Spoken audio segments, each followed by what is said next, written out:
So in terms of discussing the effects of spiritual growth, autonomy and empathy, we're going to cover both of these. Autonomy is related to what we were saying earlier.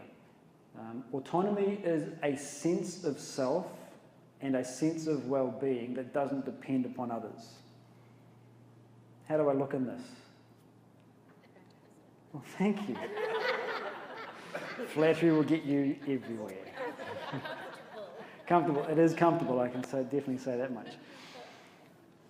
What will others think of me?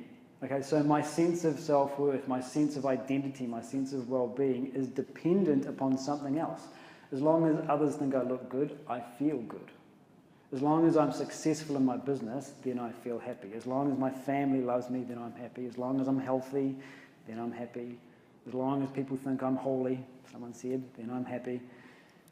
So this is a dependent sense of well-being. My sense of happiness, my sense of peace is dependent upon other factors in the world being the way that they are, which is fine as far as that goes, but what happens if those factors stop being the way that they are? My happiness goes with it. So somebody asked me, I was teaching a class at the Anandaspa actually, a number of years ago, and we were talking about this idea of working to be happy, and one lady put her hand up and said, but I'm already happy. I'm very happy. I said, well then great, you should be up here and I should be back there. You should be teaching us. I said, but look at your life. Heaven forbid you go home and you find your house has been burnt down or you've lost your family members or something like that. Where's your happiness gone?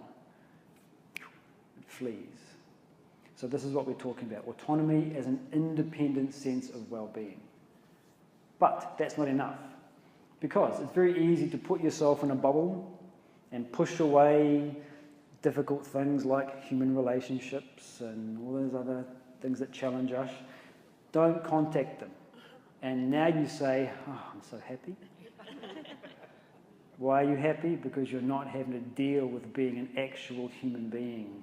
And you'll find this, especially in spiritual traditions. People who, with an immature sense of wanting to be self-developed, they will push away things like family and marriage and career success and making money and all of these other things because they want to be peaceful. They don't want to be disturbed by that area of life. So empathy is the other marker of our development. Empathy is the capacity in us to connect with other beings. Again, empathy and autonomy, this is something else we can spend another hour on, but I just want to be very brief when I talk about empathy. It has three essential components. Any one of these is missing, it's not genuine empathy. So the first is the emotional component. What are you feeling? Sad, happy, elated, upset, anxious, whatever it is. When I resonate with your experience, there's an empathy there. My feelings feel what your feelings are feeling. Okay, but that's not enough. It's not enough just to feel what the other person is feeling. That's the emotional side of it. There must also be an intellectual component where you correctly understand what the other person is feeling and you can put it into a correct context. Simple example. You have a young niece or nephew or son or daughter, 4 years old. She hurts herself, or no, she gets bitten by a rabid dog. And she's upset, she's traumatized. If your emotions are resonating with hers, then you are also going through that suffering. If there isn't the intellectual component, then you're going to be as useless in that situation as she is. Because you've been infected by the emotion, but you're not able to rise above it. This is where the intellectual side is so important. The capacity in us to put the other person's experience into a correct context so that we can understand it properly and not just be infected with the same feeling. That's two. That's also not enough. Third aspect of genuine empathy is our intention to serve the other person's well-being. I feel what you're feeling, I know what you're feeling, and I want your well-being. My interests are your interests now. You can take a very stark, very grim example of this. This is a talk that I heard given a number of years ago called 0 Degrees of Empathy, and it was talking about the experiments in the Nazi death camps. And he said it was very interesting because they knew what the other person was going through. They were making notes about it.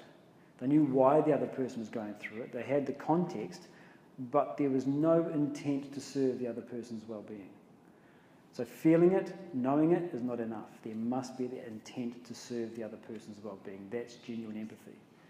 So these are the effects of spiritual growth. Our sense of well-being becomes more independent of the external world, and we're able to share it more now with others. In serving other person's well-being, do you ever find that these people are trying to control the other person?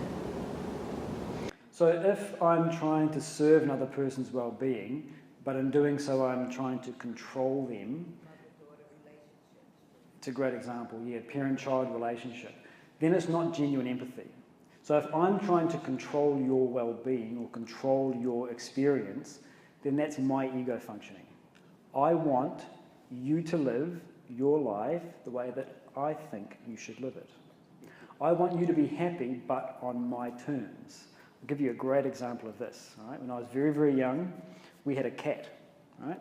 And what's the one thing that cats are very, very good at? Relaxing.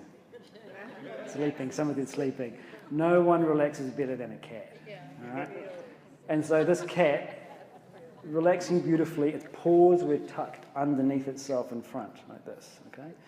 And I walked up to my cat, whom I loved greatly, and I thought to myself, that doesn't look very comfortable. How can this possibly be comfortable? Come here. What did I do? I tried to uncurl her paws and bring them out a little bit, with the best of intentions. This is years and years ago. Honestly, I was a little kid.